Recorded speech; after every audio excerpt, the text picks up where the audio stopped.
سورہ آل عمران تیسرے پارہ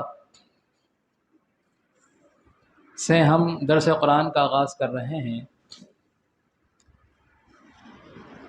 کہ جس میں اللہ تعالیٰ ارشاد فرما رہا ہے کہ قل اللہم مالک الملک تؤتی الملک من تشاء۔ اللہ تعالیٰ کی بہترین صفات سے ان آیات کا آغاز ہو رہا ہے۔ قل اس کا مطلب ہے آپ فرما دیجئے، آپ کہہ دیجئے، آپ فرما دیجئے اللہم مالک الملک تؤتی الملک من تشاء، کہ اے محبوب آپ یوں عرض کر دیجئے کہ اے اللہ، اے مالک، اے ہر ملک کے مالک، یعنی جتنی بھی بادشاہت ہیں سب کا بادشاہ، جتنی بھی ملک ہیں ان تمام کا حقیقی مالک کون ہے؟ اللہ رب العزت کی ذات ہے۔ ہمارے تصرف میں جو بھی چیز ہے اس کا حقیقی مالک کون ہے؟ اللہ رب العزت کی ذات ہے۔ تؤتی الملک من تشاء، کہ جسے چاہتا ہے سلطنت عطا کر دیتا ہے، دے دیتا ہے۔ وتنزع الملک ممن تشاء، اور جسے چاہتا ہے سلطنت اس سے چھین لیتا ہے، بادشاہت اس سے چھین لیتا ہے۔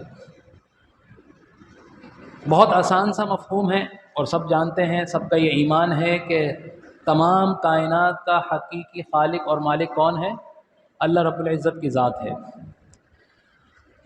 اور اپنے ملک سے تصرف جس کو بھی دیا ہے اللہ تعالیٰ نے، جس کو بھی قبضے کی قدرت دی ہے، اپنی اس صفت سے دی ہے، کیونکہ حقیقی مالک ہے اللہ رب العزت کی ذات۔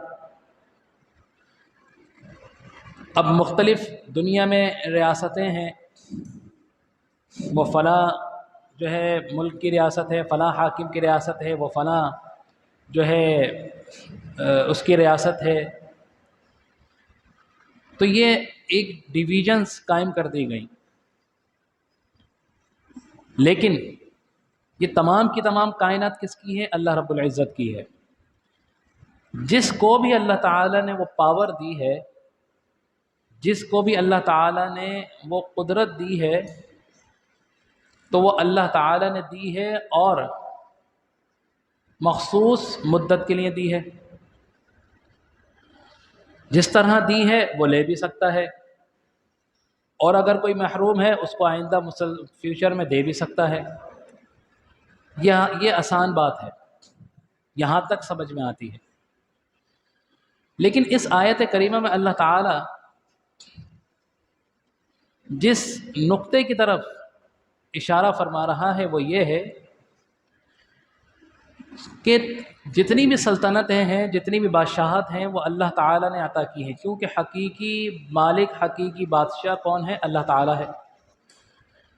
اور اللہ تعالیٰ نے جو بھی عزت یا جو بھی بادشاہت یا جو بھی سلطنت دی ہے،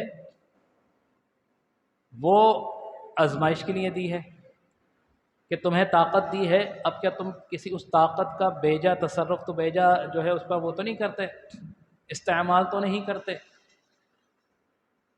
ایسا تو نہیں کہ اللہ تعالیٰ کے نافذ کردہ جو قوانین ہیں، جب تمہارے پاس وہ طاقت آ جائے تو ان قوانین کی تم خلاف ورزی کرو، کہ جس سے اس کائنات کا نظام بگڑے۔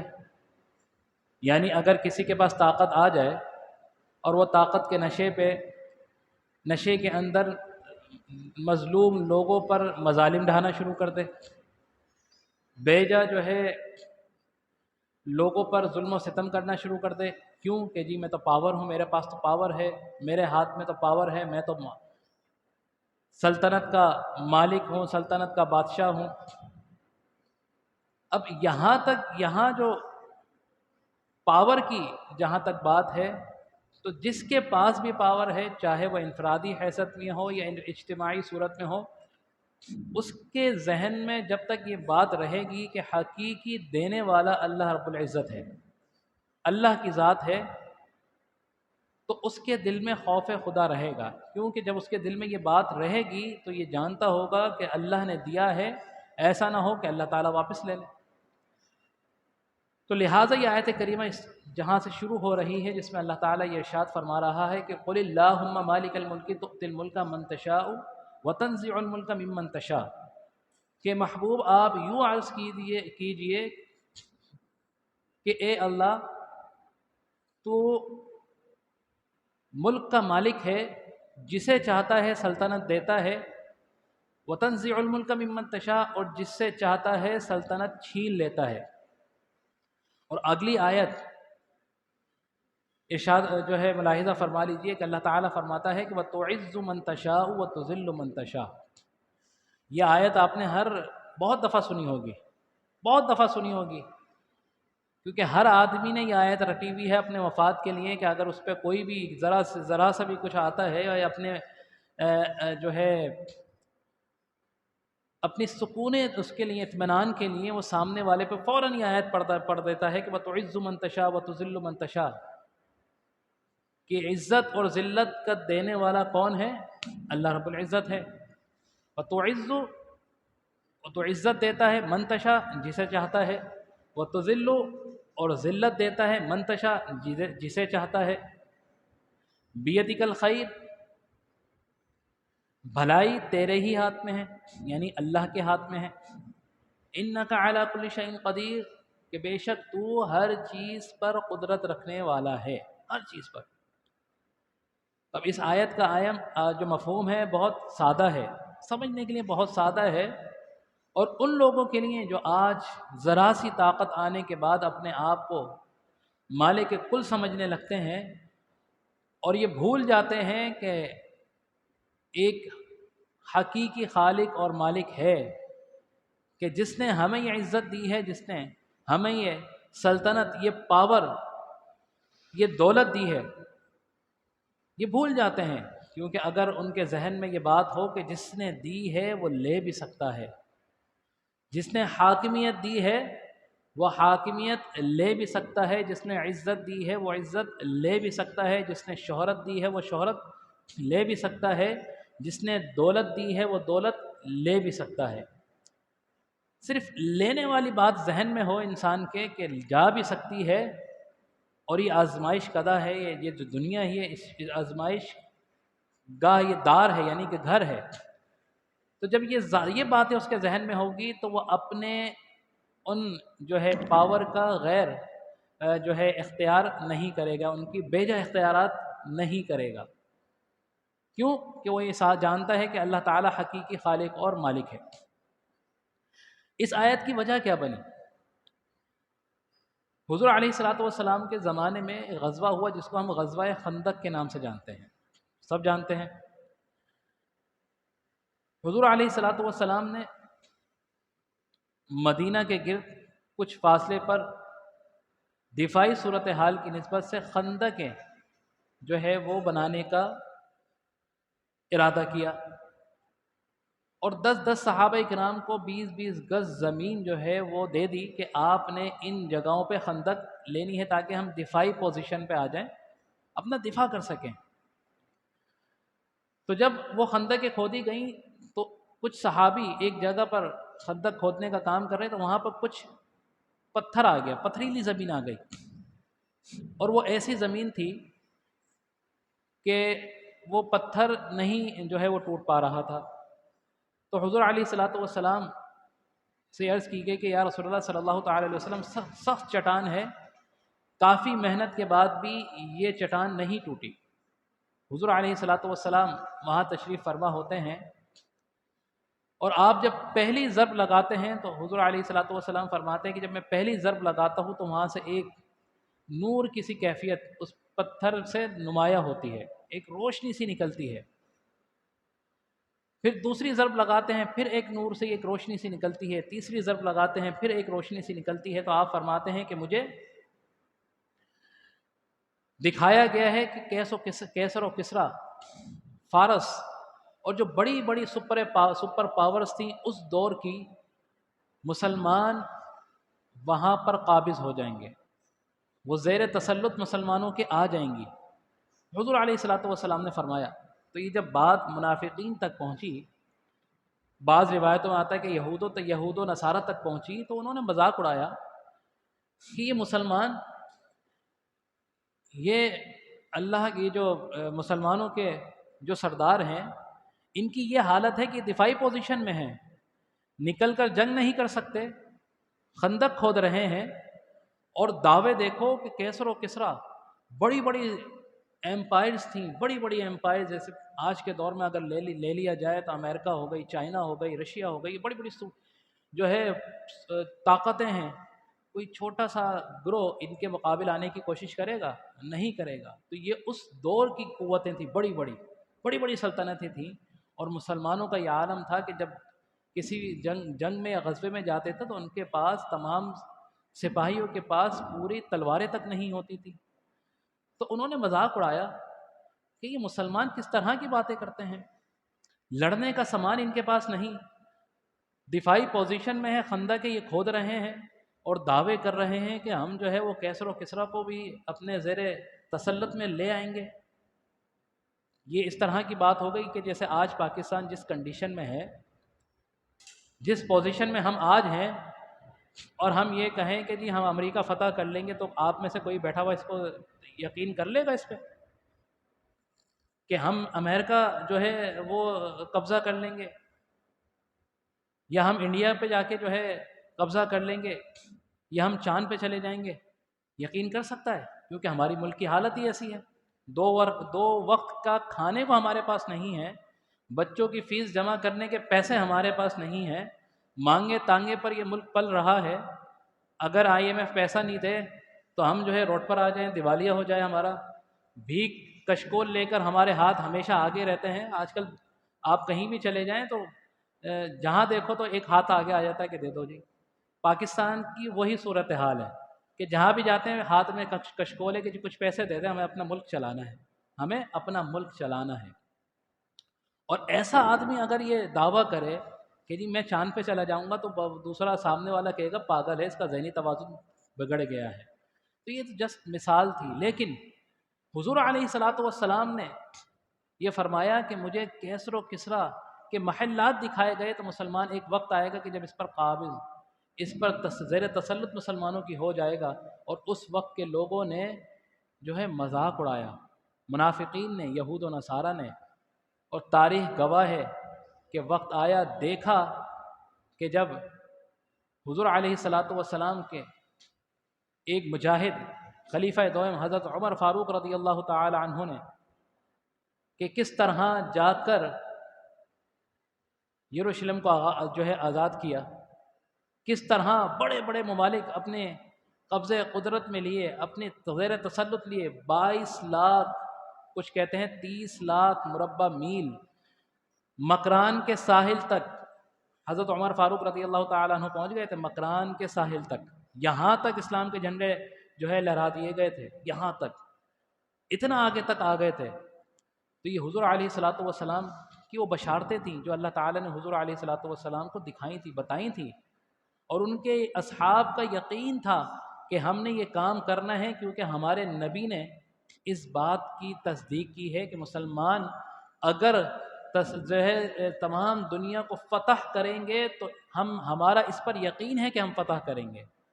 ہم کیونکہ اس وقت کے مسلمان اس طرح نہیں تھے، کمپرومائز پوزیشن میں نہیں تھے، اس طرح نہیں تھے، بیگرز نہیں تھے، یعنی کہ کشکول اٹھائے ہر جگہ جا رہے ہیں، ہر جگہ جو ہے بھیک مانگ رہے ہیں، ہر جگہ جو ہے اپنے ایمان کا سودا کر رہے ہیں، منافقت کر رہے ہیں، اس طرح کے مسلمان نہیں تھے۔ تو لہٰذا اللہ تعالیٰ کے رسول صلی اللہ تعالی علیہ وسلم نے فرما دیا تھا۔ پھر آگے چلتے ہیں، تولج اللیل فی النہار وتولج النہار فی اللیل وتخرج الحی من المیت وتخرج المیت من الحی وترزق من تشاء بغیر حساب۔ اگلی آیت میں اللہ تعالیٰ مثال کے طور پر لوگوں کو سمجھا رہا ہے کہ تولج اللیل، کہ تم نہیں دیکھتے کہ اللہ تعالیٰ رات کو نکالتا ہے فی النہار، دن میں سے، جب رات بہت زیادہ اندھیری ہو جاتی ہے، بہت زیادہ کالی ہو جاتی ہے، پھر اسی رات میں سے ایک جو ہے کرن پھوٹتی ہے جو دن کی، جس سے دن کا آغاز ہو جاتا ہے۔ یہاں مثال اللہ تعالیٰ اسی طرح فرما رہا ہے کہ تولج اللیل فی النہار، کیا تم نہیں دیکھتے کہ کون ہے جو رات میں سے دن کو نکالتا ہے، رات کو دن میں سے نکالتا ہے، وہ تولج النہار، اور جو نکالتا ہے دن کو فی اللیل، رات میں سے۔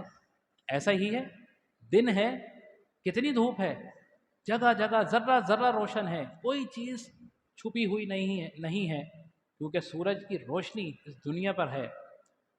لیکن ابھی چند گھنٹے بعد جب مغرب کی صدائیں بلند ہوگی، اذان بلند ہوگی، تو ہم دیکھیں گے کہ آہستہ آہستہ اندھیرا اس روشنی پر غالب آتا رہے گا۔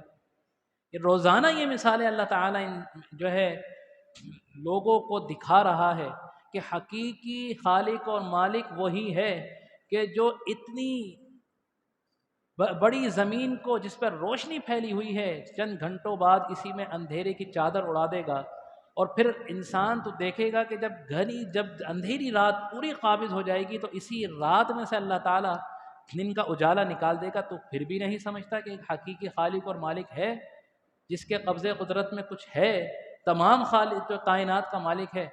تو اپنے آپ کو کیوں نہیں جھنجھوڑتا، کیوں برے اعمال میں لگا ہوا ہے، کیوں اللہ تعالیٰ کی نافرمانی میں لگا ہوا ہے، کس طرح تو اللہ تعالیٰ کی جو ہے احکام کی خلاف ورزی کر سکتا ہے، تو بچ سکتا ہے؟ نہیں بچ سکتا۔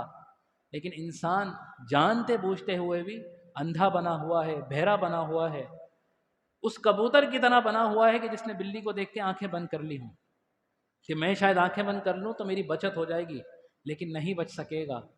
ایک دن ہے کہ جس دن وہ دن جب برپا ہوگا تو ہر انسان قطار میں لگا ہوا ہوگا اور اپنے انجام کا انتظار کر رہا ہوگا، کوئی نہیں بچ سکتا، کوئی نہیں بچ سکتا۔ تو لہٰذا اللہ تعالیٰ نے دلائل بھی عطا فرما دیجیے۔ پھر اسی طرح ہم آگے چلتے ہیں جس میں اللہ تعالیٰ آگے ارشاد فرما رہا ہے، لا يتخذ المؤمنون الکافرین اولیاء من دون المؤمنین۔ اس آیت کو سمجھنے کا غور کیجئے گا ذرا، سمجھنے کے لیے ضرورت ہے کہ لا يتخذ المؤمنون الکافرین، مسلمانوں سے خطاب ہے کہ مسلمانوں کافروں کو اپنا دوست نہ بناؤ۔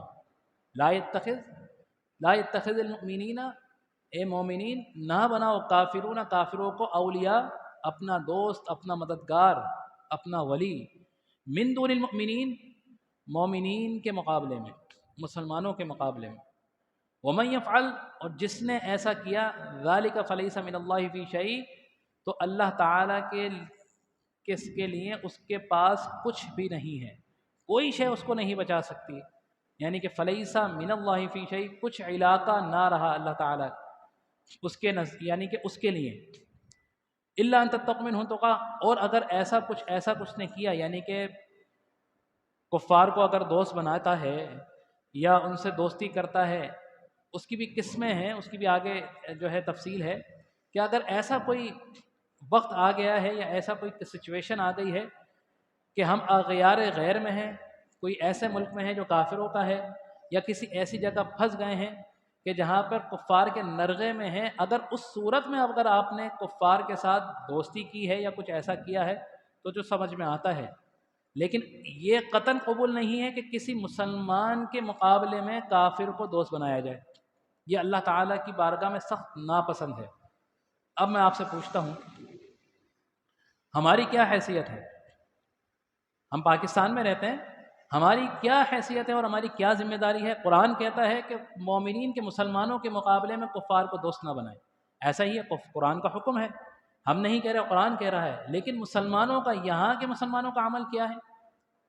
آپ دیکھ سکتے ہیں کہ ہم نے زمانے تک اپنا جو برابر افغانستان جو مسلمان ملک تھا اس کے مقابلے میں ہم نے کفار کی مدد کی، ایسا ہی ہے۔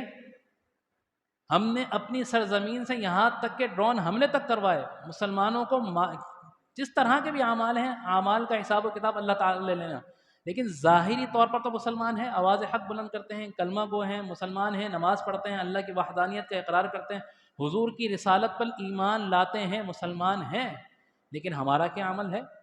ہمارا عمل یہ ہے کہ ہم نے چند سکوں کے لیے، چند ڈالروں کی بھیک کے لیے ہم نے ان کے اوپر بمباری کروائی، ان پر ظلم و ستم کروائے اور ہم خاموش رہے۔ ہونا یہ چاہیے تھا کہ آواز حق ہم بلند کرتے کہ ہمارا ایک تو مسلمان بھائی ہے اور دوسرا پڑوسی ہے. حقوق پڑوسیوں کے بہت ہوتے ہیں. ہمارا پڑوسی ہے، ہمارا اس پر ہم اس کی مدد کریں، لیکن ہم نے ایسا نہیں کیا. عرصہ دراز تک ہم نے ڈالروں کے عوض اپنے مسلمان بھائیوں کے غیرت کو، ان کی جان و مال کو ہم نے بیچا. ڈالر سائڈ کرتے رہے اور سامنے کچھ اور کہتے رہے اور پیچھے جو ہے وہ کچھ اور کرتے رہے. یہ آج آیا ہے، سب جانتے ہیں. اور کرنے کے بعد ظاہر اس طرح کیا کہ مرد مجاہد مرد مومن، اس طرح کے نعرے لگوا دیے ہم نے. ہوا کیا کہ اس کے عوض کیا ہوا کہ جب ہم نے اپنے مسلمان بھائیوں پر، جب وہ کمزور تھے، اس طرح کہ ہم نے ان پر ظلم و ستم ڈھائے اور لوگوں کے ساتھ غلط بیانی کی یہاں پہ، تو اس کا خمیازہ کیا بھگتنا پڑا کہ اس کے بعد جو اس کا ریئیکشن آیا، تقریباً 1 لاکھ کے قریب نہتے مسلمان آپس میں مارے گئے کہ فلاں مسجد میں دھماکہ، فلاں ادھر وہ کچھ ہو گیا. اب وہ دہشت گرد بھی بیچ میں مل گئے. لیکن اب کیا ہوا کہ افغانستان یعنی کہ برابر جو ہمارا برادر اسلامی ملک ہے، وہ آپ سے محبت کرتے ہیں نفرت کرتے ہیں؟ ان کے دل میں محبت نہیں ہے آپ کے لیے، نہیں ہے ان کے دل میں محبت. آپ کا وہاں کا پڑوسی ملک ہو، یہاں کا پڑوسی ملک ہو، بنگلہ دیش چلے جائیں، کون ہے کلمہ کو مسلمان ہیں، اللہ کا نام لینے والے ہیں، نماز پڑھنے والے ہیں، حضور کی رسالت کی گواہی دینے والے ہیں. کیا پاکستان کے لیے ان کے دل میں نرم گوشہ ہے؟ وہ محبت کرتے ہیں؟ نہیں کرتے. کیوں؟ کہ آپ نے کہا کچھ اور کیا کچھ. اور آج بھی ہم اسی ڈگر پہ لگے ہوئے ہیں کہ ظلم یعنی کہ زور زبردستی کچھ اس طرح کا کریں کہ بس ہماری پاور، ہماری حاکمیت پہ لوگ حرف نہ اٹھائیں. لیکن یاد رکھیے کہ ان لوگوں کے لیے ایک ہے حقیقی خالق اور مالک جس کی سلطنت ہمیشہ سے اور ہمیشہ رہے گی. ڈھیل ضرور ہو سکتی ہے، لیکن جب اس نے رسی کھینچی نا تو کسی کو زمین پر چھپنے کی جگہ نہیں مل سکتی، کیونکہ حقیقی خالق اور مالک ہے. آپ دیکھ لیجئے، ادھر ملک برابر ملک میں چلے جائیں، ادھر برابر ملک میں چلے جائیں، پیچھے چلے جائیں، ایران کو دیکھ لیجئے، افغانستان کو دیکھ لیجئے، بنگلہ دیش کو دیکھ لیجئے. بدقسمتی کے ساتھ تینوں ممالک میں آپ کے لیے اچھی رائے نہیں ہے. اور یہاں تک کہ آپ ہندوستان کے مسلمانوں سے پوچھ لیں تو ان کے لیے بھی آپ کے لیے جو ہے اچھی رائے نہیں ہوگی، کیونکہ ہمارا قول اور فعل میں تضاد ہے. ہم منافقت کرتے ہیں. جب تک یہ منافقت نہیں چھوڑیں گے اور اصل قرآن کیا کہہ رہا ہے اور اللہ کی حاکمیت کو جب تک تسلیم نہیں کریں گے، جب تک اللہ تعالی ہمیں جو ہے ترقی نہیں عطا فرمائے گا. اور یہی وجہ ہے کہ آج ہمارے ملک کا یہ حال ہے کہ لوگ خودکشیاں کر رہے ہیں. بچوں کی فیسیں دینے کے لیے پیسے نہیں ہیں، گھر میں آٹا ڈلوانے کے پیسے نہیں ہیں، چینی لینے کے پیسے نہیں ہیں، پیٹرول کہاں تک پہنچ گیا. ابھی بجلی کے بل آنے والے ہیں، پھر آپ دیکھ لیجیے گا کہ جو ہے خلقت خدا جو ہے پھر روڈ پر نکلی ہوئی ہوگی، کیونکہ بجلی کے بل جمع کرانے کے پیسے نہیں ہیں. اور اگر اتنی مہنگائی ہے تو پھر ہمارے اطراف میں کیوں نہیں ہے، یہاں کیوں ہے؟ اس کی وجہ یہ ہے کہ ہمارا قول اور فعل میں تضاد ہے. ہم کہتے کچھ ہیں، کرتے کچھ ہیں، اللہ کی حدود کو ہم تسلیم نہیں کرتے، اس کی خلاف ورزی کرتے ہیں، جس کی وجہ سے ہم اس پستی کا شکار ہیں بحیثیت قوم بھی. اور یہاں کے جتنے بھی حاکم ہیں یا قابض ہیں، جب تک وہ اللہ کی حاکمیت تسلیم نہیں کریں گے، اسی طرح قوم بھی برباد رہے گی، اسی طرح وہ بھی برباد رہیں گے. اگر وہ یہ سمجھتے ہیں کہ ہم وقتی طور پر جو ہے فائدہ لے لیں گے، وقتی طور پر تسلط کر لیں گے، تو ایسا نہیں ہے. نمرود بھی گیا، فرعون بھی گیا، بڑے بڑے جو ہے حاکم، چنگیز بھی چلا گیا، بڑے بڑے چلے گئے، ہلاکو خان بھی چلا گیا، سارے سب کے سب چلے گئے، کسی کا نام و نشان باقی نہیں ہے. نشان اگر باقی ہے تو ان مرد مجاہد حق پرستوں کا باقی ہے کہ جنہوں نے اپنے گردنیں تو کٹوا دی لیکن باطل کے سامنے کبھی جھکے نہیں. آج یزید کا نام باقی ہے یا ذرا امام حسین کا نام باقی ہے؟ یزید کے پاس بھی پاور تھی نا، پاور کے نشے میں کہ میرے پاس بادشاہت ہے، لیکن امام حسین کے پاس امامت تھی. تو آج امام کا نام باقی ہے یا یزید کا نام باقی ہے؟ کوئی نہیں چاہے گا کہ میں اپنے بچے کا نام یزید رکھ لوں، کوئی نہیں چاہے گا. لیکن یہ ضرور خواہش ہوگی کہ میرا بیٹا ہو تو میں اس کا نام حسین رکھ لوں، یا حسن رکھ لوں، یا علی رکھ لوں، ابو بکر رکھ لوں، عمر رکھ لوں، عثمان رکھ لوں. یہ سب کی خواہش ہوگی. کسی کا نام نہیں، کسی کی چاہ نہیں ہوگی کہ میں اپنا بیٹے کا نام ابو جہل رکھ لوں، یا میں اپنے بیٹے کا نام یزید رکھ لوں. کسی کی چاہ نہیں ہوگی۔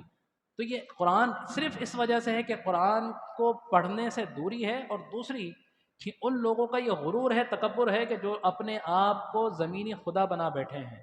تو جب تک یہ انا پرستی اور یہ تکبر سے ہم باہر نہیں نکلیں گے، جب تک ہم اپنی حالت کو نہیں بدل سکتے۔ تو واضح طور پر یہاں قرآن میں اللہ تعالیٰ ارشاد فرما رہا ہے کہ لا یتخذ المؤمنون الکافرین، کہ نہیں مومنین بنائیں کافروں کو اولیاء ولی، من دون المؤمنین، کسی مومنین کے یعنی کہ مقابلے میں۔ ومن یفعل ذلک فلیس من اللہ فی شیء، اور اگر اس نے ایسا کیا، جس نے ایسا کیا، تو یہ یاد رکھیں کہ اللہ کے دربار میں اس کے لیے کوئی جگہ نہیں ہے، اس کی کوئی بادشاہت نہیں ہے۔ الا ان تتقوا منهم تقوا ويحذركم الله نفسه والى الله المصير۔ اب اس میں ایک چیز نکلتی ہے، یہاں جو ایک آیت ہے اس میں یہ کہا گیا کہ جی اگر کوئی ایسا وقت آ جائے کہ جب آپ کی جان و مال کا خطرہ ہو مومن مسلمان کے لیے، اور آپ ایسی جگہ پر ہیں، تو آپ ظاہری طور پر کفار کے سامنے اچھا بن سکتے ہیں، ان کو دوست بنا سکتے ہیں۔ اچھا اس میں بھی کچھ ہے، اب یہ اگر سمجھ لیں کہ کوئی یہ سمجھے کہ جی کفار سے مطلقاً دوستی نہیں کرنی چاہیے، مطلقاً ان سے کام نہیں کرنا چاہیے، ایسا نہیں۔ بات یہ ہے کہ جہاں پر مذہب کی معاملہ ہو، جہاں پر ایمان کا معاملہ ہو، تو ایمان پہ کوئی کمپرومائز نہیں ہو۔ لیکن اب چونکہ ہمارے طریقے اس طرح ہیں کہ ہم نے تجارت کرنی ہے اور بھی معاملات کرنے ہیں، تو وہاں پر ہم کفار سے تجارت کر سکتے ہیں۔ اب کفار کے بھی بحیثیت مسلمان اللہ تعالیٰ نے حقوق دیے ہیں کہ جی ان کے بھی حقوق ہوں، تو ان کے حقوق پر ہم ان سے بات کر سکتے ہیں، اور دوسرے معاملات پر ہم ان سے جو ہے گفت و شنید کر سکتے ہیں، ان سے معاہدہ کر سکتے ہیں۔ لیکن جہاں بات آئے صرف خالص ایمان کی، تو اس کے ایمان پر کمپرومائز نہیں کر سکتے۔ اور یہاں تک فرماتے ہیں علماء کرام کہ اگر کوئی ایسا شخص کہ کفار کے نرغے میں پھنس جائے، اور اگر اس کا ایمان جو ہے اس کی جان خطرے میں ہو، تو پھر یہاں پر یہ اس کو رخصت ملتی ہے کہ چاہے تو وہ اس طرح کی کچھ بات کر سکتا ہے کہ جس سے اس کی جان بچ جائے، اور اگر اس کی رخصت ہے، لیکن اگر وہ چاہے تو آواز حق پر ڈٹا رہے، اپنے ایمان پر ڈٹا رہے۔ اب اگر اس کی جان چلی جاتی ہے تو وہ شہید ہے۔ اسی طرح کے معاملہ ہوا کہ یہ دو صحابی کرام رضوان اللہ تعالیٰ علیہم اجمعین تھے، کہ جب مسلمہ کذاب جو داعی نبوت تھا، جب اس نے ان کو بلایا، ان سے پوچھا کہ کیا محمد صلی اللہ تعالی وسلم اللہ کے رسول ہیں؟ تو انہوں نے کہا کہ ایک نے کہا کہ جی بالکل ہیں۔ اس نے کہا کہ کیا میں اللہ کا رسول ہوں؟ تو اس نے کہا کہ جی ہاں ہے۔ کیوں؟ کہ وہ اس کے دربار میں تھے، اس میں تھے، تو انہوں نے کہا کہ ہاں آپ ہیں، تو لہٰذا ان کو چھوڑ دیا۔ دوسرے صحابی کو بلایا، اس نے کہا کہ کیا محمد صلی اللہ تعالی علیہ وسلم اللہ کے رسول ہیں؟ انہوں نے کہا ہاں جی ہے۔ اس نے پھر ان سے کہا کہ کیا میں یعنی مسلمہ کذاب اللہ کا رسول ہوں؟ تو انہوں نے کہا کہ میں بہرا ہوں، یعنی مجھے آواز نہیں آ رہی۔ پھر اس نے پوچھا کہ کیا میں اللہ کا رسول ہوں، یعنی میں مسلمہ کذاب اللہ کا رسول ہوں؟ پھر انہوں نے کہا کہ نہیں میں بہرا ہوں، مجھے آواز ہی نہیں آئی۔ تیسری مرتبہ پھر پوچھا، پھر انہوں نے کہا کہ نہیں میں بہرا ہوں، مجھے آواز نہیں آئی، تو اس نے ان کو شہید کر دیا۔ یہ اطلاع جب حضور علیہ الصلوۃ والسلام تک دونوں اصحاب کرام کی پہنچی، تو آپ علیہ الصلوۃ والسلام نے فرمایا کہ یہ مسلمان بھی ٹھیک ہے، اور اس مسلمان کی تو بات ہی کیا ہے کہ اس نے اپنے ایمان کی صداقت کے لیے اپنی جان تو دے دی، اپنا سر تو کٹوا دیا، لیکن باطل کے سامنے بولا نہیں، کلمہ کفر نہیں کیا۔ تو معلوم یہ ہوا کہ اگر کسی ایسی جگہ پر ہیں کہ جہاں پر کفر کا تسلط ہے اور آپ کی جان خطرے میں ہے، تو اپنی جان بچانے کے لیے آپ وقتی طور پر کچھ ایسی بات کر کے، لیکن اگر آپ کی جب جان بچ جائے تو پھر آپ پر یہ حکم ہے یا آپ پر فرض ہے کہ آپ فوراً اس جگہ سے ہجرت کر جائیں، وہاں رکیں نہیں، یعنی کہ اس بات پر آپ قائم نہیں رہیں، فوراً وہاں سے نکل جائیں، وہاں رکنے کی ضرورت نہیں۔ تو لہٰذا ان دونوں صحابہ کرام علیہ الصلوۃ والسلام کے بارے میں حضور علیہ الصلوۃ والسلام نے فرمایا کہ انہوں نے بھی ٹھیک کیا، کیونکہ یہ غیر کے کفار کے کافر کے جو ہے نرغے میں تھے، انہوں نے اپنی جان بچائی اور کہہ دیا کہ ہاں تو اللہ کا رسول ہے، لیکن کیونکہ دل میں ایمان دل تھا، مطمئن تھے، تو لہٰذا انہوں نے فوراً جو ہے جب وہاں سے نکلے تو فوراً کہا کہ نہیں میں نے اپنی جان بچانے نہیں کہا، تو اللہ کے رسول نے فرمایا کہ انہوں نے ٹھیک کیا۔ لیکن اس شخص کے لیے اللہ تعالیٰ نے شہادت کا مرتبہ عطا فرمایا کہ جس نے کفار کے سامنے، جس نے باطل کے سامنے، جس نے ظالم کے سامنے کلمہ حق بلند کیا، اور اس نے اپنی جان تو کٹوا دی، سر تو کٹوا دیا، لیکن کفر نہیں بولا، اس کے لیے مرتبہ ہی الگ ہے، اس کے لیے مرتبہ ہی الگ ہے۔ تو یہ آج کے مسلمانوں کے لیے بھی تعلیم ہے۔ قرآن پڑھیے، قرآن میں اللہ تعالیٰ واضح ارشاد فرما رہا ہے، کسی قسم کی کوئی پوشیدہ چیز نہیں ہے۔ جب ہم قرآن پڑھیں گے تو ہمارا ایمان تک جو ہے مضبوط ہوگا، اللہ کی ذات پر ہمارا ایمان مضبوط ہوگا۔ ہم کس قسم کے اگر ایسے سچویشن میں بچ بھی جائیں گے تو ہمیں پتہ ہوگا کہ ہم نے کس طرح نکلنا ہے۔ لیکن شرط یہ ہے کہ قرآن پڑھیے، صاحب قرآن کی سیرت کا مطالعہ کیجیے، آپ علیہ الصلاۃ والسلام سے محبت کیجیے۔ تو لہٰذا اللہ تعالیٰ سے دعا ہے کہ اللہ تعالیٰ ہمیں بحیثیت قوم بھی اپنی اصلاح کرنے کی جو ہے توفیق عطا فرمائے، اور ہمیں حق اور باطل کے سامنے جو ہے اپنے آپ کو کھڑا رہنے کی، مثبت ثابت قدم رہنے کی اللہ تعالیٰ ہمیں ہمت عطا فرمائے، اور ہمیں اللہ تعالیٰ ہر قسم کے شر سے محفوظ فرمائے۔ جو کچھ بھی پڑھا سنا، اگر اس میں کسی قسم کی کوئی غلطی، کوئی بات بھی ہوئی تو اللہ تعالیٰ سے دعا ہے کہ اللہ معاف فرمائے، اور ہمیں اس طرح کی محافل میں زیادہ سے زیادہ شریک ہونے کی توفیق عطا فرمائے۔ آمین وآخر دعوانا الحمد للہ رب العالمین۔ بسم اللہ الرحمن الرحیم۔